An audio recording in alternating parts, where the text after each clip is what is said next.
নমস্কার বন্ধুরা, আপনারা দেখছেন রিসার্চ বাংলা নিউজ। আমি বিশ্বজিৎ রয়েছি আপনাদের সঙ্গে। আজকের সবচেয়ে বড় খবর, সংসদে দাঁড়িয়ে বিজেপি সাংসদ অভিজিৎ গাঙ্গুলি এমন এক মন্তব্য করলেন যা মুহূর্তে লোকসভায় ঝড় তুলেছে। নরেন্দ্র মোদী নয়, তিনি বলে ফেললেন নরেন্দ্র বাজপাই। শুধু নাম ভুল নয়, election commission, block level officer, আত্মহত্যার নোট, কেন্দ্রীয় বাহিনী, একাধিক বিস্ফোরক অভিযোগ ও মন্তব্যে উত্তাল হয়ে উঠেছে সংসদ।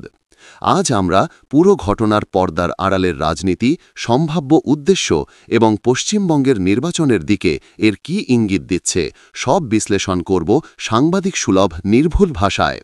লোকসভায় দাঁড়িয়ে অভিজিৎ গাঙ্গুলি বলেন, আমাদের দেশে একজন প্রধানমন্ত্রী ছিলেন যার নাম নরেন্দ্র মোদী না, বরং নরেন্দ্র বাজপাই। মুহূর্তেই শোরগোল। বিরোধী বেঞ্চে হইচই, ট্রেজারি বেঞ্চে অস্বস্তি, স্পিকার রেগে লাল, পুরো সংসদ উত্তপ্ত পরিবেশে ফেটে পড়ে। প্রশ্ন উঠছে, এটা কি শুধু জিভ স্লিপ নাকি গভীর রাজনৈতিক বার্তা? কারণ বাজপাই নামটি বিজেপির আছে অটলজির সঙ্গে জড়িত মূল্যবোধের প্রতীক। সেই নাম ব্যবহার করে মোদির নাম বিকৃত করা বিরোধীদের হাতে বড় অস্ত্র দিয়েছে। বিরোধীদের প্রশ্ন, মোদি যুগে বিজেপি কি আদর্শিক দিশাহীনতায় ভুগছে? অভিজিৎ এরপর বলেন, ব্লক লেভেল অফিসার অর্গানাইজেশন এটা একটা আবেগপূর্ণ সংগঠন। ব্লক লেভেল অফিসাররা দলের কর্মী। এই মন্তব্যই মূল বিতর্কের কেন্দ্রবিন্দু। কারণ একজন সাংসদ সংসদে দাঁড়িয়ে বলছেন, যে পদ নির্বাচন পরিচালনার জন্য নিরপেক্ষ হওয়ার কথা সেটাই নাকি দলীয় কর্মীদের হাতে। এটা সরাসরি ইলেকশন কমিশনের নিরপেক্ষতার প্রশ্ন তোলে। এরপর তিনি বলেন, ইলেকশন কমিশন অফিস মিথ্যা কথা বলে, পারলে একটু মারাও যায়, নিজেকে মারার কারণ থাকে, যেমন ব্লক লেভেল অফিসার SIR নিজের ইচ্ছায় মারা যায় না। এই বক্তব্য অত্যন্ত বিস্ফোরক। এতে স্পষ্ট অভিযোগ, বহু আত্মহত্যা আসলে চাপ, হুমকি এবং রাজনৈতিক দমননীতির ফল। রাজনৈতিক বিশ্লেষকেরা বলছেন, এটা রাষ্ট্রযন্ত্রের ওপর অনাস্থার অত্যন্ত গুরুতর ইঙ্গিত। আইনি বৃত্তে আলোচনা শুরু হয়েছে। আসন্ন সময়ে কি সংসদীয় কমিটি এই মন্তব্য নিয়ে তদন্ত চাইবে? অভিজিৎ বলেন, লিখতেই বুঝলাম আমাদের স্যার আটকে পড়েছেন। যা আছে তাই রাখি, যা হবে তাই হবে। স্যার কে? বিরোধীদের দাবি এটি কৌতুক নয়, বরং CBI, ED বা ইলেকশন ম্যানেজমেন্টে জড়িত কোনো উচ্চপদস্থ কর্মকর্তার ওপর চাপের ইঙ্গিত। তিনি পরে বলেন, আজকাল supreme court, election commission, IG সবাই কথা বলতে বাধ্য।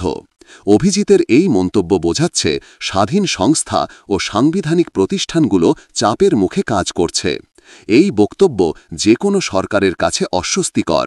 তিনি আরও বলেন, কেন্দ্রীয় বাহিনী সহজেই করতে পারে, অনেক কাজ বাকি আছে, পুলিশকে রিকুইজিশন করতে পারি। এটা সরাসরি ল অ্যান্ড অর্ডারের নামে ব্যাপক কেন্দ্রীয় বাহিনী মোতায়েনের দাবি। পশ্চিমবঙ্গ নির্বাচনের আগে এই বক্তব্য অত্যন্ত তাৎপর্যপূর্ণ। রাজনৈতিক বিশ্লেষকেরা বলছেন, বিজেপি দীর্ঘদিন ধরে দাবি করছে রাজ্য পুলিশ নিরপেক্ষ নয়, তাই ফ্রি অ্যান্ড ফেয়ার নির্বাচন অসম্ভব। অভিজিতের মন্তব্য সেই দাবিকেই আরও জোরালো করে তুলল। লোকসভায় তিনি বলেন, আমাদের দেশে এক প্রধানমন্ত্রী আছেন নরেন্দ্র বাজপাই, নরেন্দ্র মোদী, আর হোমমন্ত্রী অমিত শাহা, নাম শুনলেই সবাই কাঁপে। এটা বিজেপির শক্তির বার্তা ছড়ানোর প্রচেষ্টা হলেও বিরোধীরা কটাক্ষ ছুড়ে বলছে, যে সাংসদ প্রধানমন্ত্রীর নামই ঠিক বলতে পারেন না, তিনি আবার ভয়ের কথা বলছেন। অভিজিৎ শেষে বলেন, পশ্চিমবঙ্গে এখন সময় এসেছে নির্বাচনে সঠিক কেন্দ্রীয় বাহিনী পাঠানোর, বাকিটা ঠিকঠাক হবে। এটি স্পষ্ট রাজনৈতিক বার্তা। বিজেপির লক্ষ্য 2026-এর বিধানসভা নির্বাচনে কেন্দ্রীয় বাহিনীর সর্বোচ্চ ব্যবহার নিশ্চিত করা। কারণ রাজ্যে প্রতি নির্বাচনে বুথ দখল, হিংসা, মৃত্যু, পোস্টাল ব্যালট বিতর্ক, এই সব অভিযোগ বিজেপি দীর্ঘদিন ধরে তুলে আসছে। অভিজিতের মন্তব্য সেই প্রচারকে ত্বরান্বিত করেছে। TMC বলেছে, অভিজিৎ সংসদকে হাসির খোরাক বানিয়ে ফেলেছেন। কংগ্রেস বলছে, মোদি শাহের ইমেজ বাঁচাতে সাংসদেরা বেপরোয়া মন্তব্য করছেন। CPIM বলছে, ইলেকশন কমিশনকে আক্রমণ করে বিজেপি আসলে নিজের ব্যর্থতা ঢাকতে চাইছে। বিশ্লেষণে তিনটি দিক স্পষ্ট। 1. ল অ্যান্ড অর্ডার ইস্যুকে নির্বাচনী রণনীতি বানানো হচ্ছে। ব্লক লেভেল অফিসার, আত্মহত্যা, তন্ত্র সব কিছুই একসাথে বর্ণনা করা হচ্ছে। 2. কেন্দ্রীয় বাহিনী মোতায়েন 2026-এর নির্বাচনের মূল চাবিকাঠি। এটাই বিজেপির সবচেয়ে জোরালো দাবি। 3. সংসদে বিতর্ক বাড়িয়ে মিডিয়াতে ন্যারেটিভ তৈরি করা। নাম ভুল বলা, ইচ্ছাকৃতভাবে হোক বা দুর্ঘটনা, সংবাদে জায়গা দখল নিশ্চিত।